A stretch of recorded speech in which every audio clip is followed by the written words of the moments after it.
Hăīre, φίλε, and welcome. Today we're going to be taking a look at John chapter 4, verses 27 and 28. But first I would like to introduce you to my new roommate, Phrygius Calamitus.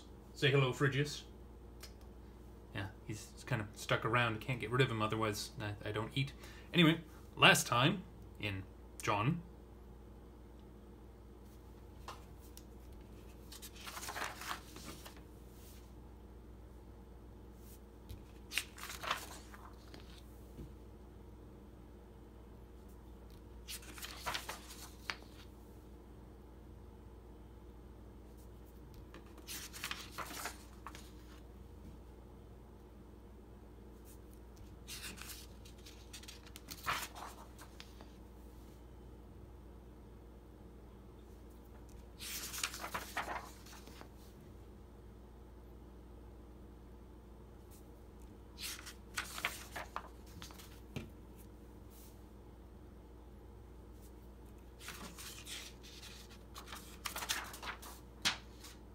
I'll grab that one later. So here is our rubric, everything we look for as we go through the text. Let's go ahead and get started. Kai ep tuto ilphon hoi mathetai autu kai thalmadzon hoti meta gunaikos elale udes mentoi apen ti zetes he ti a ti lales met autes. Afeken un tein udrian autes he gune kai apelthen eis tein polin kai lege tois anthropos. That was very rocky, sorry about that. Well, coordinating conjunction, just connecting us to the last paragraph. Ep prepositional phrase, I'm just going to be taking the dative here, ending with that. So we want to know, what does tutoi refer to? It should be something either in this clause or in the previous clause, and as far as I can recall, there isn't anything that would make sense for it to refer back to in verse 26. So instead, what we want to know is, well then, what is the purpose that epi is serving here? And you go through and you look through the different options and you see, oh, epi can be talking about like a time. So singular and probably neuter, as things tend to go, and it will be and on that moment, at that moment.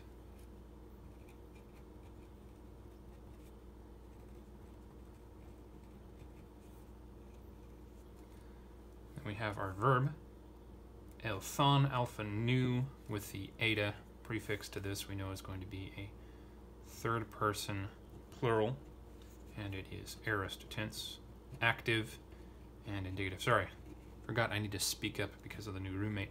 So hoi mathetai is our subject to go with the verb. We already know that. Autu is clearly referring to Jesus owning them, as we've seen before. The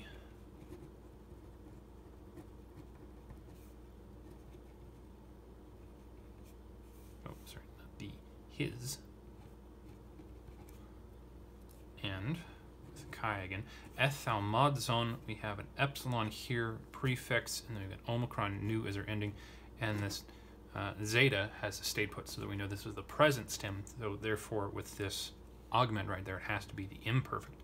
Another third person plural, because the kai is connecting althelmadzon to alephon. So thalmadzo is, of course, a verb of cogitation, if you will. And when it's followed by hoti, we know that this can be introducing an indirect or a direct statement. So taking a look at meta gunaikos elale, there's no significant change in this clause to indicate it's an indirect statement. It could, though distinguishing indirect and direct statements in the Greek is iffy. Latin is far more clear about that normally. In the Greek, a indirect statement and a direct statement can look exactly the same. It all depends on how the context in which it is being set up.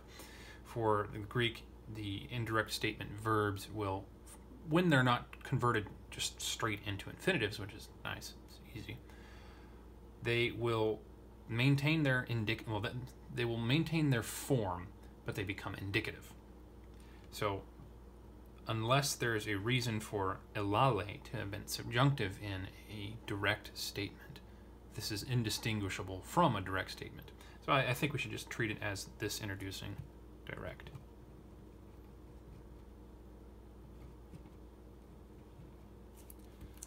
Meta prepositional phrase with gunaikos, so taking the genitive. Oh, went to sleep. I wonder how long that'll last. Epsilon iota right there for the third person singular. This is la leo. So we have a augmenting vowel right there. Thinking la leo.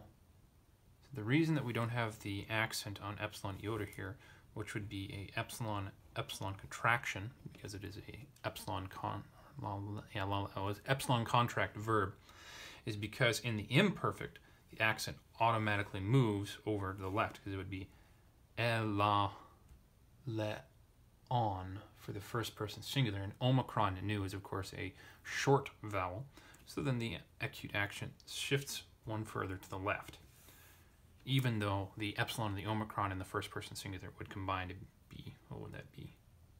La lune, I think, omicron upsilon. So the accent no longer being on the ultima isn't going to become a circumflex over our contraction here. That's why it's over this alpha. Imperfect. Probably useless information you'll never use. It doesn't impress many people at cocktail parties. But then again, I don't remember the last time I was at a cocktail party. It doesn't impress people at normal parties. Active. And into our next clause, udes, epsilon iota sigma there from ace mia hen, and just it's like no one. So here we have the nominative form, and it is of course masculine. Mentoi. Mentoi is oh gosh, I think it's a conjunction. It's a combination, of course, of men and toi. We may have talked about this before last time we saw it. Anyway, apen, our verb that we've seen before, don't need to parse it. It's just no one said, and then mentoi would put at the beginning as yet, or nevertheless is another option. It's equivalent to tamen in the Latin. And then we want to put a quote around this one. I really should, come to think of it, right? And also is the other option for that one. T was seen before. This can mean why or what. And then zetes is the verb going to tell us which of those two is the correct one. Epsilon iota sigma there for the second person singular, and this is zeitu.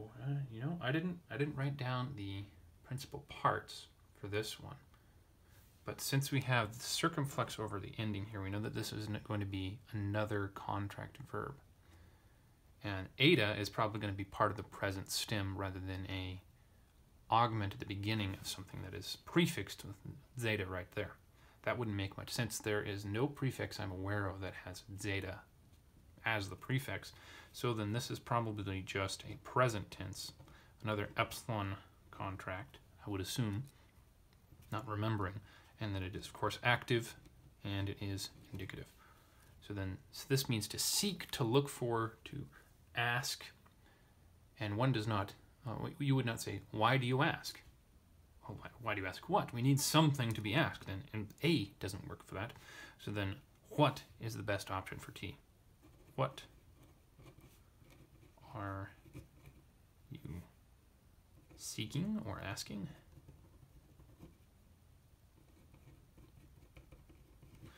And then A is a disjunctive meaning, or again, T is going to be another what, lales, except that we have met autes.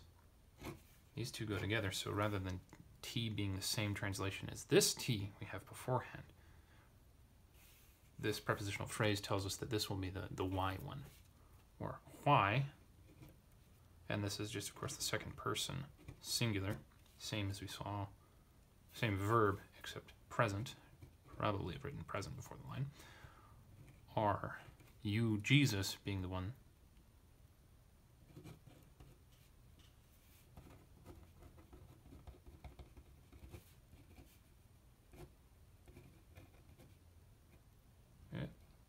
wrong punctuation. And of course this is genitive and feminine. Okay, so end of quote marks right there. I'm going to add them back in here. Afeken, epsilon nu as our ending right there. And this is a prefix to the verb, so we do have an augmenting vowel contracting there with what I think is an epsilon. No, it wouldn't be an epsilon because the contracting, the augmenting vowel is an epsilon. And if you contract epsilon with epsilon, you get epsilon iota diphthong. So then this is going to have to be an alpha is the first vowel. So then this eta is actually a combination of alpha and epsilon. I think, well, other way around, epsilon and alpha.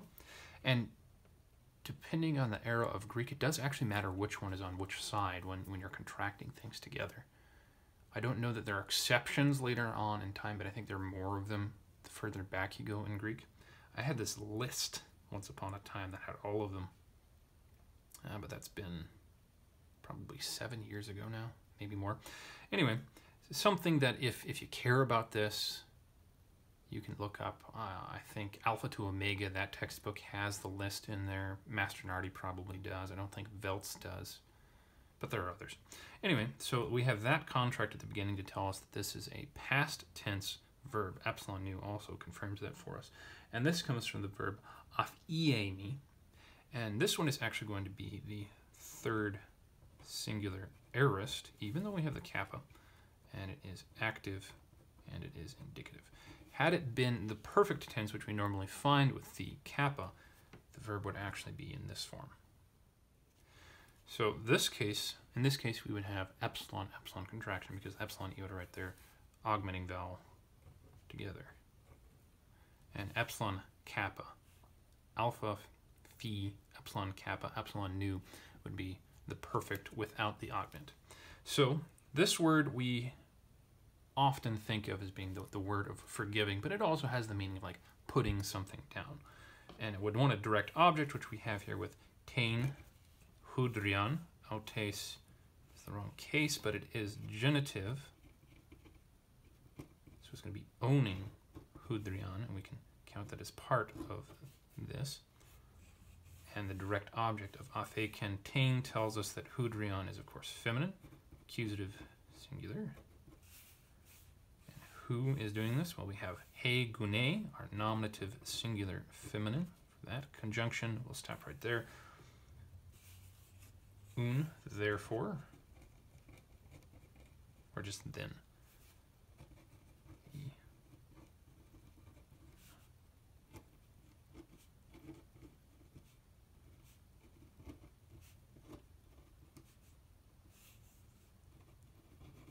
And then we get into the next clause.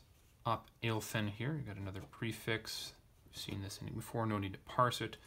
Ace, prepositional phrase. Tein, Pauline, kai could be connecting the second object to the prepositional phrase, but instead we find lege, which is a verb we've seen many times before, and a prepositional phrase must then end here. Ace is taking the accusative, the nu there and the nu there, from our third declension noun. Of course, singular and feminine we know from the article. And she went away. Oops, already have hand. Says, present tense all of a sudden. Tois, anthropois, omicron, iota, sigma right there for our dative plural. And this is going to be masculine common. Ending as the indirect object. Or just people.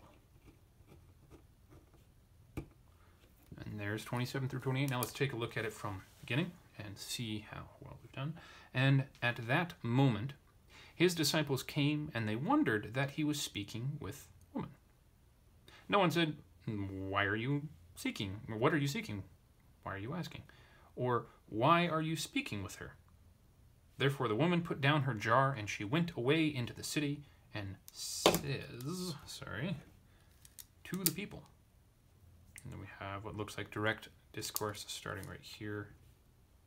But that's as far as we're going to make it today. Thank you very much for joining me. I hope taking a look at this is helpful for you, and I hope that my new roommate isn't too loud to cover my voices. I'm going to try to remember to speak up more than I normally do. But yeah, this is my new studio, as it were, with the refrigerator right behind me, and not really anywhere else to do it. Unless you want me to do it in the closet, in which case it's very dark. Very dark. Anyway, have a good day.